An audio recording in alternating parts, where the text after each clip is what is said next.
Hello students, कैसे हैं आप सब। आई होप आप सब ठीक ही होंगे। आप देख रहे हैं अनबाउंडेड थ्रेड पे मॉडर्न हिस्ट्री के कुछ महत्वपूर्ण प्रश्न। चलिए बात करते हैं हम आज अपने पहले प्रश्न की।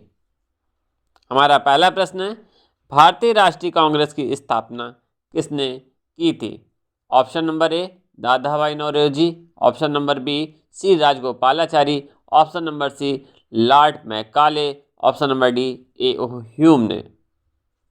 इस प्रश्न का सही उत्तर हो जाएगा option number D A O Hume.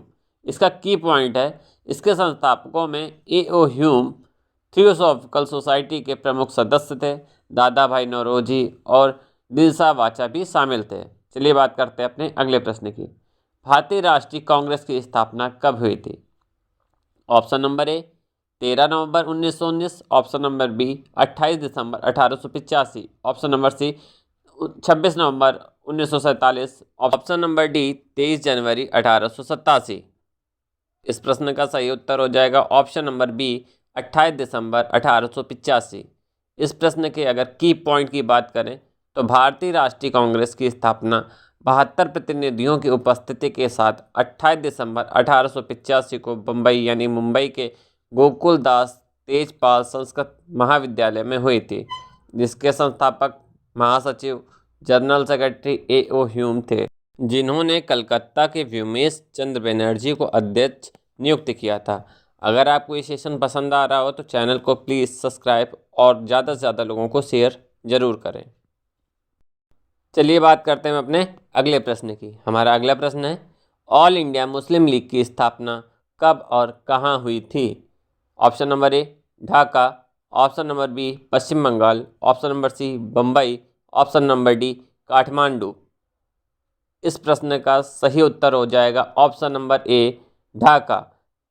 30 दिसंबर 1906 को all India Muslim League AIML, जिसे मुस्लिम लीग के नाम से जाना जाता है, की स्थापना ढाका में हुई थी। ढाका जो कि अब बांग्लादेश में स्थित है। चलिए बात करते हैं हम अपने अगले प्रश्न की। भारत छोड़ो आंदोलन कब शुरू हुआ था। ऑप्शन नंबर ए 8 दिसंबर 1942, ऑप्शन नंबर बी 26 अगस्त 1932, ऑप्शन नंबर सी 26 नवंबर 1939, ऑप्शन नंबर डी 23 जनवरी 1915। इस प्रश्न का सही उत्तर हो जाएगा ऑप्शन नंबर ए 8 अगस्त 1942। इस प्रश्न के की पॉइंट की अगर बात करें तो भारत छोड़ो आंदोलन द्वितीय विश्व युद्ध के समय 8 अगस्त 1942 को आरंभ किया गया था। यह एक आंदोलन था जिसका लक्ष्य भारत से ब्रिटिश साम्राज्य को समाप्त करना था। यह आंदोलन महात्मा गांधी द्वारा अखिल भारतीय राष्ट्रीय कांग्रेस समिति के मुंबई अधिवेशन में शुरू किया गया था। चलिए बात करते हैं अपने अगले प्रश्न की। भारत का पहला अटॉर्नी जनरल कौन था। ऑप्शन नंबर ए C K Daftari, option number B G Ramaswamy, option number C MC Setalvad, option number D इनमें से कोई नहीं। इस प्रश्न का सही उत्तर हो जाएगा option number C MC Setalvad. इस प्रश्न के की पॉइंट की अगर बात करें तो भारत का महान्यायवादी, जिसको इंग्लिश में अटॉर्नी जनरल भी बोलते हैं, भारत सरकार का मुख्य कानूनी सलाहकार तथा भारतीय उच्चतम न्यायालय में सरकार का प्रमुख वकील होता है। भारत के महान्यायवादी का उल्लेख अनुच्छेद 76(1) में मिलता है कि नियुक्ति भारत के राष्ट्रपति द्वारा की जाती है। जो व्यक्ति उच्चतम न्यायालय के न्यायाधीश बनने की योग्यता रखता है, ऐसे किसी व्यक्ति को राष्ट्रपति महान्यायवादी के पद पर नियुक्त कर सकता है। अगर बात करें हम वर्तमान में महान्यायवादी की तो R वेंकट रमणी है। चलिए बात करते हैं अपने अगले प्रश्न की। हमारा अगला प्रश्न है, बारदोली सत्याग्रह 1928 का नेतृत्व किसने किया था। Option number A Sardar Vallabh Bhai Patel, option number B VV Giri, option number C Raja Ram Mohan Roy, option number D Shivmangal Singh Suman ने। इस प्रश्न का सही उत्तर हो जाएगा option number A Sardar Vallabh Bhai Patel. इस प्रश्न के की पॉइंट की अगर बात करें तो बारदोली सत्याग्रह भारतीय स्वाधीनता संग्राम के दौरान जून 1928 में गुजरात में हुआ था। यह एक प्रमुख किसान आंदोलन था जिसका नेतृत्व सरदार वल्लभ भाई पटेल ने किया था। उस समय प्रांतीय सरकार ने किसानों के लगान में 10% तक की वृद्धि कर दी थी। चलिए बात करते हैं अपने अगले प्रश्न की। हमारा अगला प्रश्न है, सितंबर 1932 में पूना समझौता, पूना पैक्ट जिसको बोलते हैं, महात्मा गांधी व किनके बीच में हुआ था? Option number A sir C V Raman, option number B Morarji Desai, option number C BR Ambedkar, option number D Lord Macaulay. इस प्रश्न का सही उत्तर हो जाएगा option number C BR Ambedkar. इस प्रश्न के अगर की पॉइंट की बात करें तो पूना पैक्ट अथवा पूना समझौता बाबा भीमराव अम्बेडकर एवं महात्मा गांधी के मध्य पुणे की यरवदा सेंट्रल जेल में 24 सितंबर 1932 को हुआ था। अंग्रेज सरकार ने इस समझौते को सांप्रदायिक पंचाट कम्युनल अवार्ड में संशोधन के रूप में अनुमति प्रदान की थी। चलिए बात करते हैं अपने अगले प्रश्न की। हमारा अगला प्रश्न कह रहा है, बंगाल में सामाजिक धार्मिक सुधारों में अग्रदूत आत्मीय सभा की स्थापना किसने की? Option number A Vivekananda, option number B Dayanand Saraswati, option number C Raja Ram Mohan Roy, option number D Aurobindo. इस प्रश्न का सही उत्तर हो जाएगा option number C Raja Ram Mohan Roy. अगर बात करें हम इस प्रश्न के की पॉइंट की, तो राजा राम मोहन राय आत्मीय सभा सामाजिक धार्मिक कोलकाता में वर्ष 1814 ईस्वी में बंगाल में सुधारों में एक अग्रदूत साबित संगठन की स्थापना की थी। यह एक दार्शनिक चर्चा चक्र था। यहाँ सामाजिक सुधारों के लिए विचारों पर बहस और चर्चाएं की जाती थी। चलिए बात करते हैं हम अपने अगले प्रश्न की। हमारा अगला प्रश्न बोल रहा है, बंगाल का विभाजन कब हुआ था? ऑप्शन नंबर ए 12 अक्टूबर 1907, ऑप्शन नंबर बी 19 जुलाई 1905, ऑप्शन नंबर सी 16 नवंबर 1905, ऑप्शन नंबर डी 27 दिसंबर 1939। इस प्रश्न का सही उत्तर हो जाएगा ऑप्शन नंबर सी 16 अक्टूबर 1905। इस प्रश्न के की पॉइंट की अगर हम बात करें तो बंगाल विभाजन के निर्णय की जो घोषणा है वो 19 जुलाई 1905 को भारत के तत्कालीन वायसराय कर्जन के द्वारा किया गया था। एक मुस्लिम बहुल प्रांत का सृजन करने के उद्देश्य से ही भारत के बंगाल को दो भागों में बांट दिए जाने का निर्णय लिया गया था। बंगाल विभाजन 16 अक्टूबर 1905 से प्रभावी हुआ था। इतिहास में इसे बंग भंग के नाम से भी जाना जाता है। यहाँ अंग्रेजों की फूट डालो शासन करो वाली नीति का एक अंग था। अतः इसके विरोध में 1905 में संपूर्ण भारत में बंग भंग आंदोलन शुरू हो गया। हालांकि 1911 ईस्वी में लॉर्ड हार्डिंग ने इसे वापस ले लिया था। चलिए बात करते हैं अपने अगले प्रश्न की। हमारा अगला प्रश्न है, रोलक एक्ट क्या था और यह कब पारित किया गया था? Option number A 1905, option number B 1907, option number C 1917, option number D 1919। अगर आपने अभी तक इस चैनल को सब्सक्राइब नहीं किया है तो प्लीज़ इस चैनल को सब्सक्राइब ज़रूर करें और ज़्यादा से ज़्यादा लोगों को शेयर करें। चलिए बात करते हैं इस प्रश्न के हम सही उत्तर की। तो इस प्रश्न का सही उत्तर है ऑप्शन नंबर डी 1919। 1919 का जो रोलक एक्ट था, जिसे आधिकारिक तौर पर हम 1919 के अराजक और क्रांतिकारी अपराध अधिनियम के रूप से भी जानते हैं, भारत की रक्षा अधिनियम 1915 के दमनकारी प्रावधानों का अनिश्चितकालीन विस्तार था।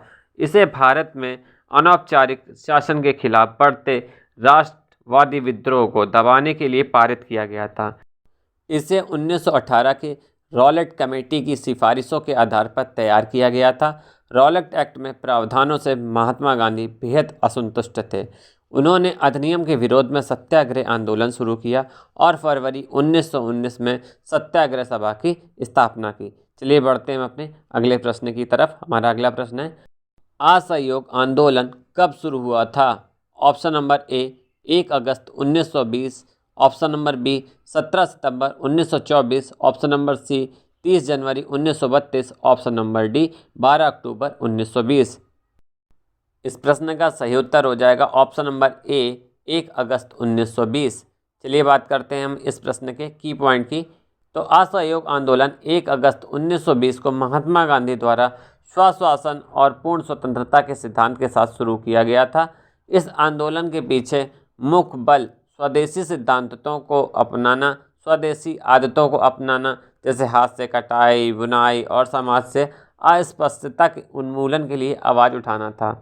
चलिए बात करते हैं हम अपने अगले प्रश्न की। हमारा अगला प्रश्न कह रहा है, पिट्स इंडिया एक्ट कब पारित किया गया था? Option number A 1773, option number B 1789, option number C 1784, option number D 1773। इस प्रश्न का सही उत्तर हो जाएगा ऑप्शन नंबर सी 1784। चलिए बात करते हैं हम इस प्रश्न के की पॉइंट की। तो हमारा की पॉइंट है पिट्स इंडिया एक्ट 1784 या ईस्ट इंडिया कंपनी एक्ट 1784 को रेगुलेटिंग एक्ट 1773 के दोषों को सुधारने के लिए ब्रिटिश संसद में पास किया गया था। इसके परिणाम स्वरूप ग्रेट ब्रिटेन में क्राउन और ब्रिटिश ईस्ट इंडिया कंपनी द्वारा भारत में दोहरे नियंत्रण या संयुक्त सरकार का निर्माण हुआ था। चलिए बात करते हैं अपने अगले प्रश्न की। हमारा अगला प्रश्न है रेगुलेटिंग एक्ट कब पारित किया गया था? Option number A 1773, option number B 1784, option number C 1765, option number D 1774। इस प्रश्न का सही उत्तर हो जाएगा ऑप्शन नंबर ए 1773 एक्ट। चलिए बात करते हैं हम इस प्रश्न के की पॉइंट की। तो सन 1773 का जो रेगुलेटिंग एक्ट था ब्रिटिश ईस्ट इंडिया कंपनी की गतिविधियों से संबंधित पहला महत्वपूर्ण संसदीय कानून था। कंपनी शासन के अधीन लाए इस एक्ट का उद्देश्य भारत में ईस्ट इंडिया कंपनी की गतिविधियों को ब्रिटिश सरकार की निगरानी में लाना था। चलिए बात करते हैं अपने अगले प्रश्न की, जो बहुत महत्वपूर्ण और कई बार परीक्षाओं में पूछा भी गया है। भारत विभाजन किस गवर्नर जनरल के कार्यकाल में हुआ था? Option number A Lord Macaulay, option number B Lord Mountbatten, option number C Radcliffe, option number D Lord Warren Hastings. इस प्रश्न का सही उत्तर हो जाएगा option number B Lord Mountbatten. चलिए बात करते हैं इस प्रश्न के की पॉइंट की।